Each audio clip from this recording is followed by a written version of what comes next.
Hi everybody and welcome to today's Breathcast on Take a Deep Breath. I'm your host Mike Mayer and today's guest is a good friend of mine called Hana. Hana is 50% journalist, 50% Wim Hof instructor, and I actually attended the 2016 Wim Hof expedition and that's where I met her, and she was actually there doing a book on Mr. Wim Hof himself. So lovely, short little podcast actually. This one about 35 minutes. Really nice to catch up with Hana, and I hope you get some good value to understand, what drew Hana from being a journalist to somebody that actually then went on and qualified as a Wim Hof instructor, and what sort of things has she learned along the way. Just a quick message from me. If you haven't done so already, please like, subscribe and share. It helps grow our community and spread our message. So if you haven't done so already, click the bells and like buttons and all that good stuff. Anyway, let's crack on with the Breathcast. Cheers.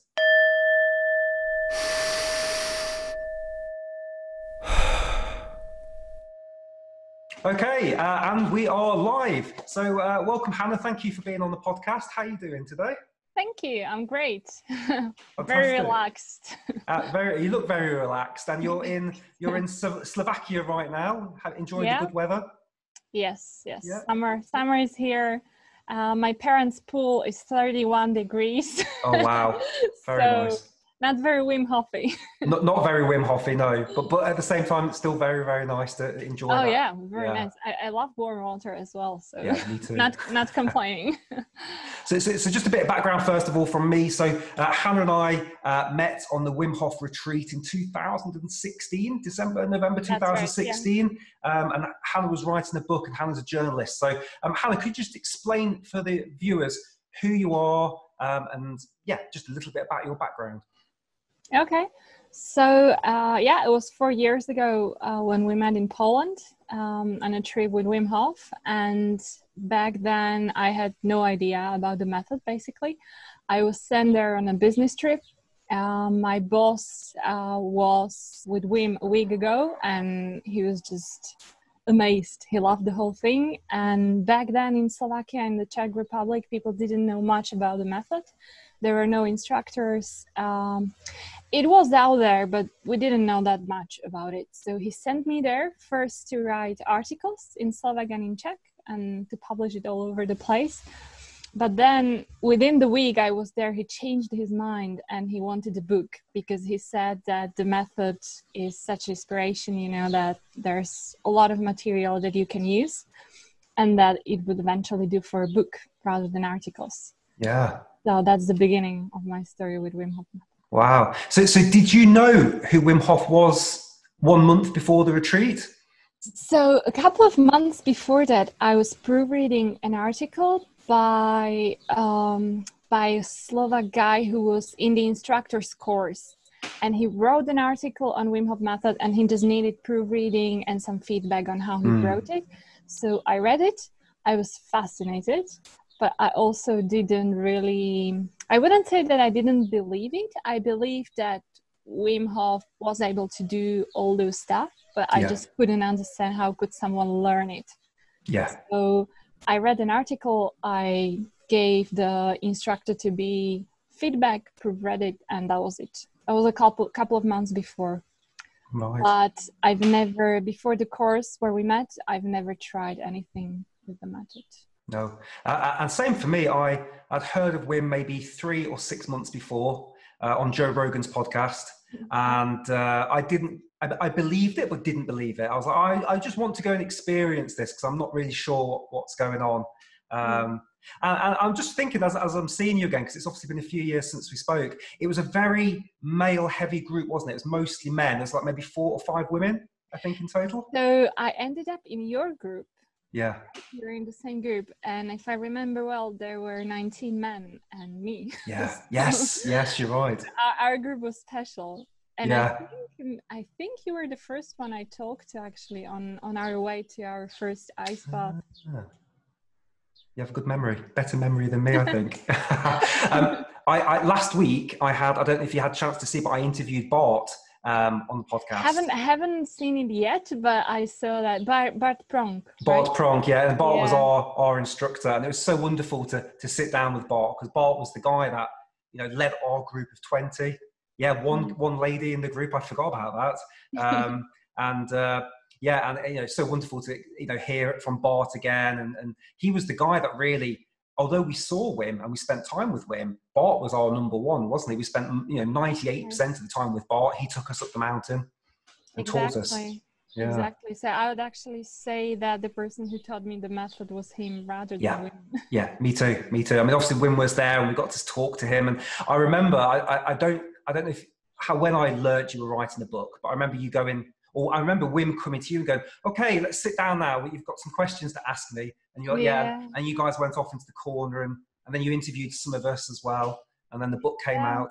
Yeah, that was actually wonderful for me because not only it was my experience with the method, but also got to hear from other people. So I was actually really surprised how much people were willing to share.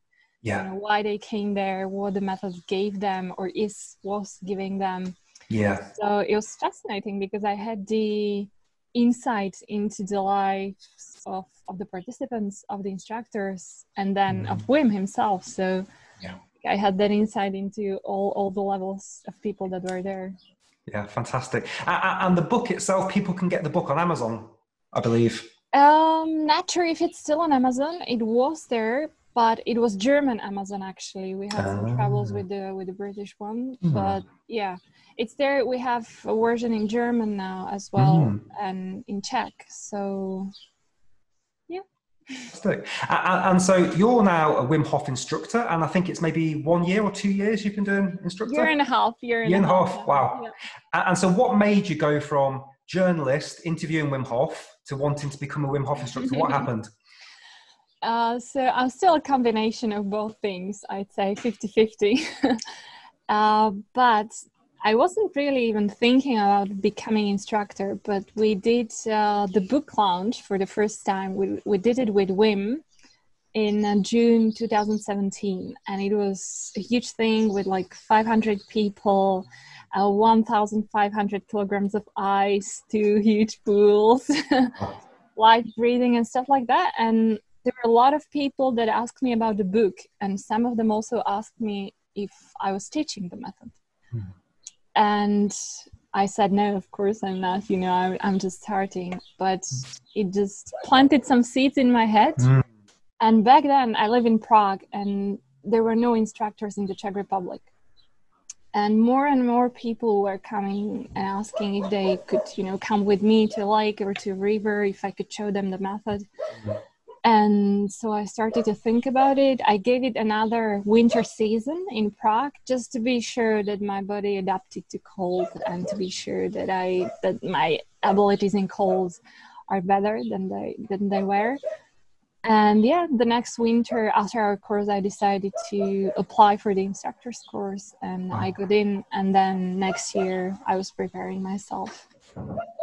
Fantastic. And now you have people book to go with you, and you are the instructor and you take them through the course. Yeah. Yes. What sort of things have you experienced as an instructor? Oh, wow. So I would usually do one-day courses, fundamentals one-day courses, but also did a weekend course and some private classes. And this February, just before Corona hit, I went to teach to Poland, where we actually met. Fantastic. So all kinds of different courses. And I have to say, I started because it just amazes me what it does with people right after they take ice bath. It's like you don't have to wait for the results for weeks till people write you, hey, listen, it did this or that to me. But right after they're in the ice bath or once they're out of it, it's just amazing to see their face expression, what they're saying, how they're feeling. So this was basically what drew me to become instructor, just to see how happy people were after the ice baths, how proud of themselves they were, like immediately. Yes. How relaxed they became after the ice baths. So this is basically why I decided to teach the method, and I'm getting this every single workshop. So I'm myself looking for every single workshop. It's just amazing, to see when people come. I'd say like 60 or 70% of them, you can tell that they're afraid of the ice bath. And it's just, it's like if you were feeling all those feelings with them, and then once they're in the ice, you feel the release of emotion and the calmness and everything. So I love it.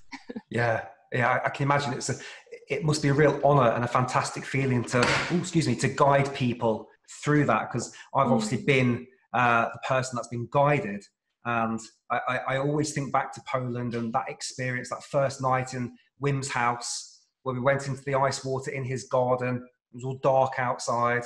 Yeah. I won't go through the whole story again, but I nearly quit after that night. I thought, this is too much. I can't do this. It's too hard.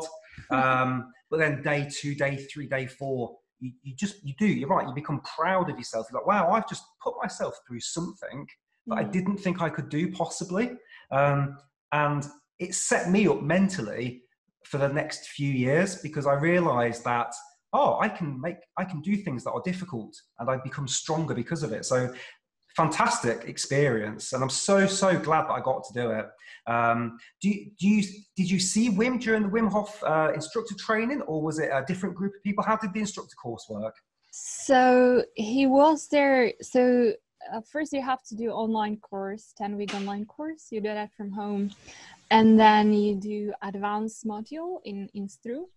And Wim is not always there, but he was there when I was there. So I saw him there, and then he actually was at our master module, which took place in Poland again, in the Karkonosze range. So yeah, so I saw him a couple of times, and he's very supporting. He knows how to motivate people. He does. But again, I have to say that it's the instructors there who really taught me how to incorporate the method into my everyday life, how to really teach it. So Wim has amazing energy, and I'm really glad he was there, because he makes you feel that you can do it. You can really do it. He's not even doubting it, Yeah. But then the story that you described, our first ice bath, I'm actually beginning every single workshop I teach with that story. Really? I am, because it was my first ice bath. I haven't took any cold shower before, so it was like my first contact with cold. And I remember there was Bart, but there was also Dominic, the other instructor. Yes. And I remember how extremely important he was there for me during that first ice bath, and how I really felt his presence there, right, just behind me. So I remember it every single day, and I'm not afraid to tell people how afraid I was. I don't even, call it respect or something. It was fear. I really felt fear. And just the presence of someone who knows that you can manage, that you would manage, that you just need to calm down is really helpful. So that's basically what I'm trying to do. Yeah. As an instructor now. What I got back then, I'm trying to give now. Amazing. Yeah, because I think there was something more going on that night. I think because it was dark, it was the first night, and it was very slippy all around the bath. Extremely, because it was just mud. It's not like wellness that you imagine, when you're going for a retreat. Yeah, no. You couldn't see anything. It was slippery. It was cold. Below zero. There was ice on the surface of the water. So it wasn't very appealing. Yeah, I was so scared, but I said, I have to go in quickly. I have to get in there. And Dominic saying to me, relax. I was so tense, and I remember going, it's easy for you to say, you've got a coat and you're not in the water. And then I went out and came back in, and and I just remember, I think second or third ice bath, I went from that to that, and I let all the blood flow, and I took some nice breaths, and I remember just relaxing, and I remember my mind was clear, my body was relaxed. I remember thinking, I could do this for like 10 minutes. Probably not, but that's what I thought. I could do this for ages. This is different now. I've let it, take over, and actually I feel calm. And that was the moment, really. I think everything in my mind started to change in life, because this is weird. We did the breathing that morning in the basement of the hotel. That was weird. I've never experienced that before. So, in terms of personal development, something like that, where you meet 60 strangers and spend a week with them. Incredible. What an incredible experience. Yeah, this is one interesting thing for me too, because one of the things that I wasn't looking for before the retreat was exactly this, that you have to spend 6 days with 20 people or more. And I was thinking, you know, like, how can you befriend that many people that fast? And I was actually surprised, because during that very first evening in the pool and then in the sauna, I felt like I knew you guys for months. I couldn't believe it. It was incredible. And I'm still in touch with some of you. And these I actually see at my workshops as well, especially during the weekend retreats or the 6-day retreats, that people become friends so easily and quickly. It's just, it takes in normal life, it takes years to get that close to someone.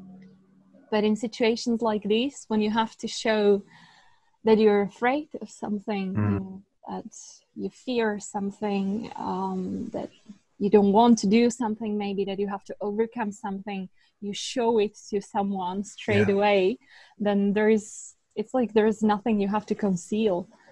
It's extremely natural to befriend people during Wim Hof retreats. You're half naked, you're scared, and there's no hiding, there's no phone in front of you, you're just there, you're present, and I had some wonderful conversations with people. And I remember maybe halfway through one night, I just where the sauna was, there was a door that took you outside into the garden. And I remember just lying on this snowy grass in my shorts, just looking at the stars, and saying, wow, this is just incredible. Nature everywhere. And very quickly, your body starts to adjust to the cold, and you think, wow, I've got this kind of superhuman power. And what I love about Wim Hof method, cold exposure, all these sorts of things, is here we are, 4 years later, nearly, still talking about it, still practicing it. Every year I go to Poland and I go and find somewhere I can go for a swim in the ice. And people that don't know me very well or do, they think, oh, it's very impressive. Look, you can go in the ice. I could never do that. I said, no, you could. Anybody can do this. It just takes some focus and some practice. But what I love is the feeling after for me as well. So before the cold, I'm very nervous. I'm sweating. Oh God, I do, a little bit of breathing, a bit of horse stance. I go into the cold. I'm very present. But it's that moment after I come out I love. Maybe even 5 minutes. You come out of the cold water, you sit on the ground. You don't even have a towel sometimes. You just sit there and you just feel alive. I love that feeling so much. Do you still experience that? I still do, even the part before the ice bath. And I find that very fascinating, because I went through that hundreds of times. And you still feel slightly nervous. You still have to be in control of your mindset, It's so easy to freak out. Because I often get the question, so you don't feel cold now? And well, I do. I still do feel cold. Of course, I'm more resilient. But the thing is that you just, you decide not to fight it. It's like when it's too hot outside. So what can you do? You can put on t-shirt and shorts and that's it. And you just have to come to terms with the temperature. And for me now, the cold is the same thing. Just, have to come to terms with it. Okay, cold now. My skin is going to be cold, but it's fine. It's not hurting me. I can survive in it. I can even go for an ice bath and then stay outside. And I know that I would warm up eventually. But it's interesting that you still, or at least I still feel what you described, that you have to go into your horse stance for a while, to calm down, to concentrate. And it's amazing, because that's what gives you the benefits, that your body knows that it's still discomfort, even if you've been doing it for 4 years now. It's still discomfort. It's 5-degree water, so you know that it's gonna be work.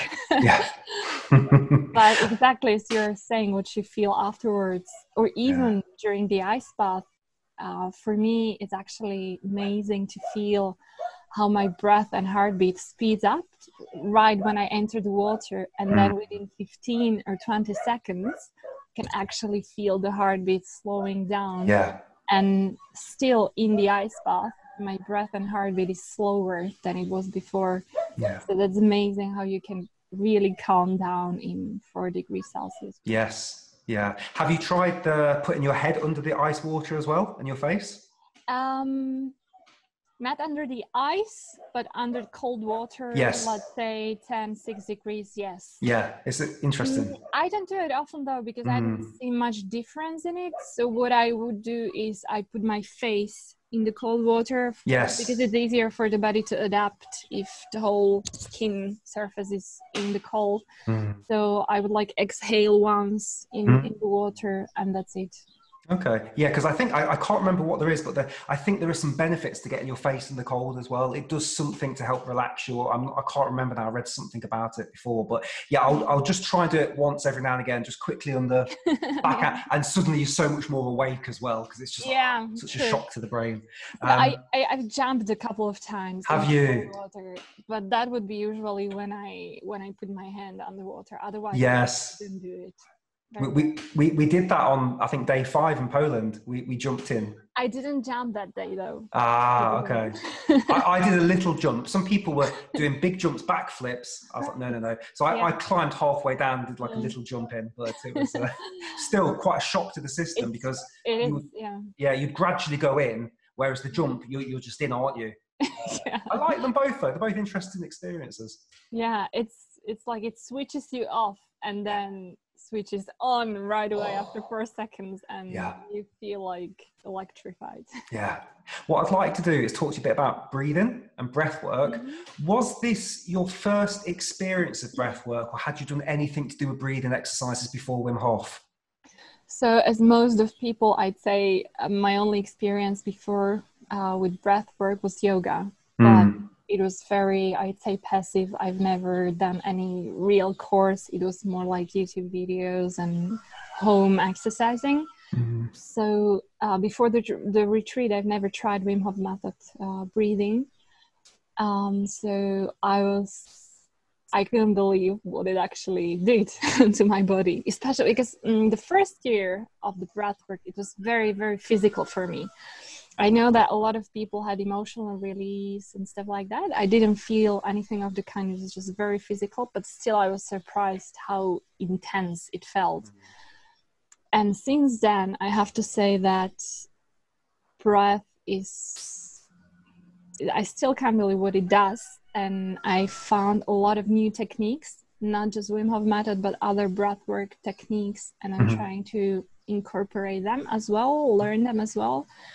Because I believe that a lot of people are either fan of, for example, Wim Hof method or oxygen advantage, and they think that you have to pick one because they're opposed or something like that. But to me, every technique has a purpose. Every breathing technique was designed because of something, because it had certain specific goal. And that's what I do with these breathing techniques. I need to calm down, so I would use this one. I need to do sports, I would do this one. I need to go deep into my emotional state, I would use this one. So there are plenty of them, and I'm really happy that there are more and more certified instructors of other breathing techniques as well. So I'm just trying to learn them and then really just experiment with them and myself to see what every one of them does to me. Yes. So yeah. I became an oxygen advantage instructor, I think 3 months ago. Oh, congrats. Thank you. And very, very interesting, very, very science heavy. But the short story is breathe through your nose as much as you can. Not for things like Wim Hof, but with oxygen advantage, it's like, how do you breathe for the 25,000 breaths a day? But then you have Wim Hof or another exercise. Exercise is different from how you breathe all day. It's like you don't lift weights all day. You just do that for a short period of time, and that's okay. But you wouldn't walk around like that all day. So I really enjoy learning all the different types. And yesterday, actually, have you heard of Soma? SOMA. Soma breathwork. Tell me more. So The guy, he's called the Renegade Pharmacist. I interviewed him yesterday, actually, so he'll be on the podcast soon.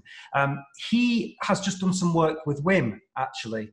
And he is a pharmacist from the UK that now is in Thailand. He has this breathwork company. It's similar to Wim Hof. I did one exercise with him yesterday on the podcast, and it was similar, but in through the nose, out through the mouth. So it's okay. And you did that for 20 minutes with breaks. Okay. Retention in, there was some some different things. And the way he said was, I know Wim, I love Wim, I've worked with Wim, he's made some music for Wim. My work complements what Wim Hof does. There's a lot of people I think that do yoga and mindfulness. They also kind of get into soma, I think, as well. But what I found yesterday, which was really very interesting for me, after 20 minutes of doing this breathing exercise, I found it easier than Wim Hof, because for me personally, the mouth, I get very, it gets quite dry for me. Yeah, the same way. And I can do it, but if I do it, sometimes I'm like, maybe it's too hard, and I have some water. I found it much easier with the nose. Okay. And maybe because I've not done this exercise before, yesterday, lots of colours in my mind. Shapes, colours. It was very intense. Excellent. So I would recommend checking out. I think he's got a lot of free stuff online as well. And as I said, he's just released an album with Wim. They've made some music together and stuff. So they're kind of linked. But going back to your point, so many exciting breathing exercises out there. And it's so old as well, the pranayamas. I didn't get the alternative nostril. I thought, why do we do this in yoga? But then now I understand, it just slows your breathing right down. It helps relax you, gets you out of your mind. One nostril in, hold, one nostril out. And in terms of slowing your breathing down, it's fantastic for that. So I'm just on this journey right now, trying to learn all these different breathing techniques. And it's really important, because the thing is that we are not thinking about breath at all, usually, right? So when I begin my workshops, I always ask if people have any kind of experience with breath work. It doesn't have to be Wim Hof method, because I know that if they do, they are somehow breath aware. They know to observe the breath, how to work with it, how to send it somewhere to a specific place, how to use all the breathing organs that can be part of inhalation and exhalation.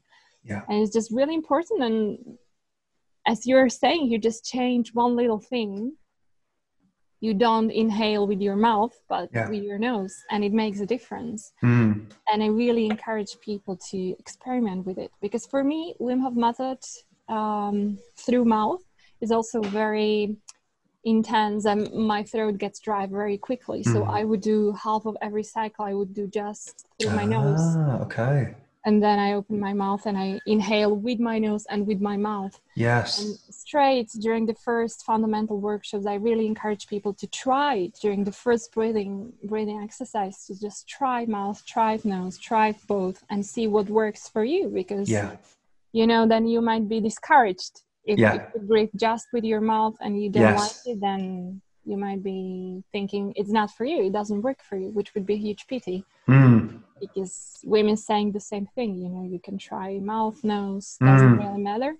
And I think it matters, as you were saying, most of the day we have nose for breathing, right? So we should breathe through our nose, but this is an exercise designed for a specific purpose, and mouth breathing helps that purpose, helps to reach that goal.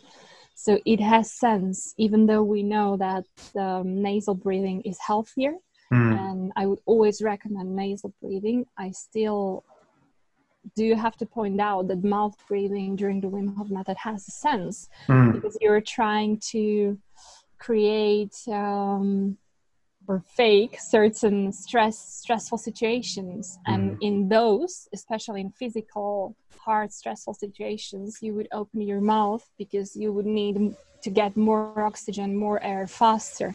So we are, in a way, trying to hack our body, our mind, and just pretend that something is happening, convince the body that it's in a stressful situation. So mouth breathing would help us with this. Yes. Yeah.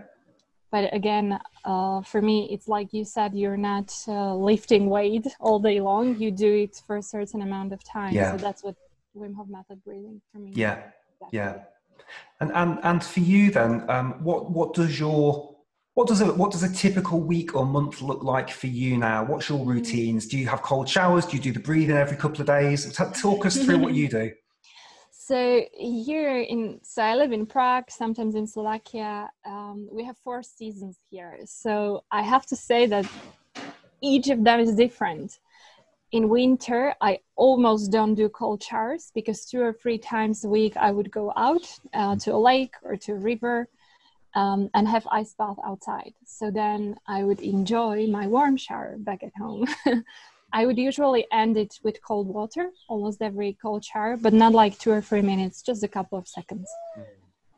In summer, on the contrary, I would have cold shower every single day because the waters are warm. It's about 20-25 degrees, not cold enough. So I would compensate with cold showers. But for me, the method is also about how you can go back to nature, really enjoy it in a new way. So every time I can, I would use natural source of water rather than ice bath, a pool or freezer or anything, you know. So whenever I have that option, I would go out. In autumn, when the waters are around 15 or 10 degrees, it can be 5-6 times per week. But in winter, after the second season in winter, I realized if I go more than 3 times a week, it makes me tired after a couple of weeks. So if the water is below 5 degrees Celsius, I have to be careful about the dosage. Yes. I want to make myself stronger with it and not tired. So, and this is also my recommendation for everyone, you know, I have friends, I have actually people who attended my courses, and in winter they would go every single morning to Vltava River in Prague because it energizes them, you know, they love it, it makes them healthier and they're happy about it. And it's perfect. If it works for them, it's perfect, but it doesn't work for everyone. There are people who can go once a week in winter because otherwise they would feel tired. So you really have to find out what's the right dosage for you of cold. And it took me almost 2 years to find out that for me in winter, it's 2 or 3 times per week, and that's enough. Yeah, I think that's really important because, again, it's like the gym. Some people can't go gym every day. They go twice a week, have a good session, and that's enough for them. Some people, they need to go every day and they have a lot of energy to use. And for me personally, I've found that if I feel a little bit poorly, a little bit ill, it's not good because I need the energy to get better. Exactly, because your body is dealing with something else. You don't want to add it another stressor to fight against or to adapt to, so it makes sense. However, with breath work, I would do something every single day. So I have like this, I don't know, seasons when I would do every morning Wim Hof method. Then for a week I wouldn't do it, but I would do some other kind of breath, some other technique, because I just learned that when I work with my breath, it has effects for the rest of the day. So I'm doing something every day with my breath, but it doesn't have to be Wim Hof method every single day. So I'd say like on average 3 or 4 times a week, I would do Wim Hof method breathing. The rest of the days, it can be pranayama from yoga. It can be just, there are that many techniques, you know. It can be oxygen advantage. It can be just conscious, mindful breathing sometimes. You know, you just sit and observe your breath and try to prolong your exhalation. I would do that for 10 minutes and you can already feel the results. So something with the breath. Doesn't even have to be a technique. That's the thing, you just know? focus. Focus. Fantastic. I really love the humming. Take a breath in and I just see how long can I go, and longer, sometimes a couple of minutes. It's like forever, right? Forever. Whereas if you just try and hold your breath, it's much more difficult. But the humming, somehow your body relaxes with the hum. And have you tried it in the water? No. Okay. You have? In the water, yes. Also, just the last winter, I've never tried it before, and it calms you down a lot because it prolongs the exhalation. It, turns on the parasympathetic nervous system, Yeah. and you calm down during the exhalation. And if you go for 2 minutes, then you do this humming 2 or 3 times, and you're there. Yeah. So it really, and I saw that it helps beginners as well. Okay. To relax for the water. Yeah. Fantastic. So if people want to find you, is there any sort of social media, or if they wanted to book a Wim Hof course with you, how could they go about finding you? Yeah, so I would post my workshops on official Wim Hof Method website. I have my own website as well, and I'm on Facebook and Instagram. I would usually teach in Prague, sometimes somewhere else in the Czech Republic, in the mountains, or some other towns and cities. And it's usually in Slovak, but once or twice a year, I do something in English. I usually invite another instructor to join me. I had once instructor from Scotland, and half Scottish, half Mexican, so I would sort of combine it with someone else.